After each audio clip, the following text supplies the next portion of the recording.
E aí, família, vamos lá? Tá na hora do vídeo. Ó, antes de começar a matéria, eu vou trazer aqui um trechinho, tá, que a mídia falou. Eu não posso colocar tudo, porque senão o YouTube me come com farinha. Mas vai ser só um trechinho, só para você ter ideia, tá? No caso, assim, você entenda japonês. Se você não entender japonês, continua com o tio aqui que eu vou explicar melhor isso. Esse aumento do salário mínimo aqui do Japão. 最低賃金は企業が労働者に最低限支払わなければならない賃金で、現在全国平均は時給930円です。今年度の引き上げについて、労使の代表などが参加する厚生労働省の審議会は、先月25日に開いた会合で取りまとめを目指しましたが、決着がつかず、今日午後3時から議論を再開しました。そして、およそ7時間に及ぶ議論の結果、全国平均の時給で31円引き上げるとする目安を示しました。Então é o seguinte, para você que entendeu o japonês, já sacou que vai ter um aumento de 31 ienes. Para você que não entendeu, vem com o tio aqui que eu já vou explicar para você, tá? O Conselho do Ministério da Saúde, Trabalho e Previdência, que vem discutindo o aumento do salário mínimo este ano, indicou que a média nacional, tá? A média não é o valor assim, fechado, será aumentada em 31 ienes. O valor do aumento é o maior desde 2002, quando o salário mínimo passou a ser apresentado em salário hora. Por que disso? Porque o salário mínimo no Japão ele não é uniforme igual no Brasil. No Brasil, o salário mínimo, você vê que o presidente vai lá, sanciona o negócio e a coisa vale para todo o território nacional. Aqui no Japão, não. Tá? Tanto que tem estados que pagam menos, tem estados que pagam mais. Então, tem essa variação no Japão? Tem. Por isso que dá muita densidade de pessoas em certos locais do que em outros. Mas para as pessoas que trabalham em fábrica, etc., empreiteira, não precisa esquentar a cabeça com isso, tá? Porque é aquela velha história, os salários das empreiteiras são sempre acima do salário mínimo. Isso é no caso assim, pessoas que setores de serviço, no caso combines ou outros locais, costumam pagar só o salário mínimo. E nisso já dá para você ter uma ideia geral, tá? Só para você ter uma ideia de como o setor de serviço está crescendo no Japão. Isso praticamente assim vai se tornar tendência, tá? Futura para muitas pessoas aqui no Japão. O McDonald's, antigamente, ele só pagava o salário mínimo. Hoje não. Hoje ele está pagando acima do mínimo. Tanto que tem McDonald's, que eu tenho visto alguns anúncios, que eles pagam melhor que muitas fábricas. Só para você ter ideia. Tem um McDonald's que eles estão recrutando muita gente. Eu não lembro a região que é. Eu não lembro se é pro lado de Nagasaki, por exemplo. Ele está pagando igual o valor salarial da minha esposa que trabalha numa fábrica. E aí? Então você vê que tem fábricas que pagam pouco no Japão, tem fábricas que pagam pouco, tá? Então tem que tomar cuidado, tem que se tomar cuidado com esse tipo de coisa, tá? Por isso que eu falo para as pessoas, quer mudar de trabalho? Não tem problema, mas faça uma pesquisa de campo, porque senão pode ser que depois amargue certas situações, porque as contas não param e se a pessoa não consegue fazer aquele fluxo de dinheiro para poder suprir aquilo ali, chega no final do mês não está tendo dinheiro nem para comer, tá? Então tome cuidado, mas vamos lá, continuando. O salário mínimo é o que as empresas devem pagar aos seus trabalhadores e a média nacional atual é de 930 ienes por hora. Um conselho do Ministério da Saúde, Trabalho e Previdência, do qual participaram representantes dos trabalhadores e de gestão, esse gestão que eles colocam são as empresas privadas. Pretendia concluir a reunião no dia 25, mas não conseguiu chegar a um acordo. Houve muitos impasses ali em relação a sindicatos e empresas, né? Não conseguiram chegar a um acordo e foi retomada as discussões no dia 1º. Após cerca de 7 horas de discussão, eles estabeleceram uma meta para o aumento salarial médio nacional por hora de 31 ienes. O valor do aumento supera os 28 ienes do ano passado e é o maior desde 2002, quando o salário mínimo passou a ser indicado em termos de salário hora. E dessa vez eles colocaram classificações, tá?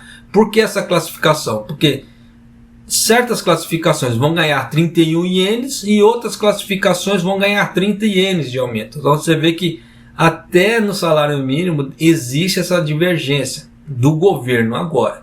Antes era só em questão de estados. O estado que tem mais capacidade, então ele vai pagar um pouco mais. Esse daqui paga um pouco menos. Sempre houve essa variação no Japão. Agora você vê que até na média do salário mínimo aprovado pelo governo, está dando variação. Então no ranking A, por exemplo, como Tóquio, Osaka e Aichi, vai ter aumento de 31 ienes. No caso do ranking B também. No caso de Kyoto, Ryogo, Hiroshima, ranking C, Hokkaido, Miyagi, Fukuoka, Aomori e Ehime. Esses daí vão ganhar 31 ienes. Okinawa e outros estados com classificações D vão ter aumentos de 30 ienes. Então já dá para você ter ideia de como a coisa vai ficar. Nos últimos anos, o salário mínimo aumentou significativamente para um novo recorde, enquanto o governo pretende atingir um salário mínimo médio por hora, médio, tá? É uma média, não é cravado, de 1.000 ienes em todo o país. Mas essa ideia dos 1.000 ienes em todo o país, parece que o governo, na época tanto que eu trouxe, tá? Era para ser essa meta alcançada até 2025. Tá? Mas para todo o país eu não sei se eles vão conseguir. Porque tem estados que eles pagam menos, tem estados que eles pagam mais. Então, para nivelar para 1.000 ienes, pode ser que ultrapasse 2025. Mas, de qualquer maneira, você vê que já é um aumento até significativo. Tá? Para anos que aumentavam 1 iene, no outro 2 ienes, aumentar 31 ienes é um salto. Tá? Mas é aquela velha história. Tem que acompanhar esse tipo de coisa sim, porque o Japão, daqui para frente, é tendência. Tá? O setor de serviço ele dá uma impulsionada muito grande. Tanto que, se continuar entrando muito estrangeiros, igual no caso assim, esses estagiários técnicos para trabalharem em fábrica, a competitividade vai ficar muito alta, tá? Em relação a brasileiros e etc. E nisso o que vai acontecer? Dependendo, pode ser que comece a dar uma migração desses brasileiros para o setor de serviço. Como já tem muitos brasileiros trabalhando no setor de serviço. Eu mesmo já trabalhei no setor de serviço. Tá? É ruim? Não é ruim. Tá? Mas precisa saber um pouco, tá? De japonês para você conseguir trabalhar nesses locais. Sem dor de cabeça. Tanto que tem locais que falam assim, nós não precisa falar japonês para você aprender, né, a trabalhar ali. Igual no caso, tem muitos motéis no Japão para poder trabalhar de camareiro. Você realmente não precisa saber falar japonês. Mas precisa ter alguém ali para te dar uma força que consiga fazer uma tradução. Por quê? No início, até você pegar o serviço, fica meio complicado. Porque existem certas formas de arrumar os quartos. E dependendo, são grupos de 3. Tá? Igual na época que eu trabalhei no hotel. Não no grande hotel de Arima.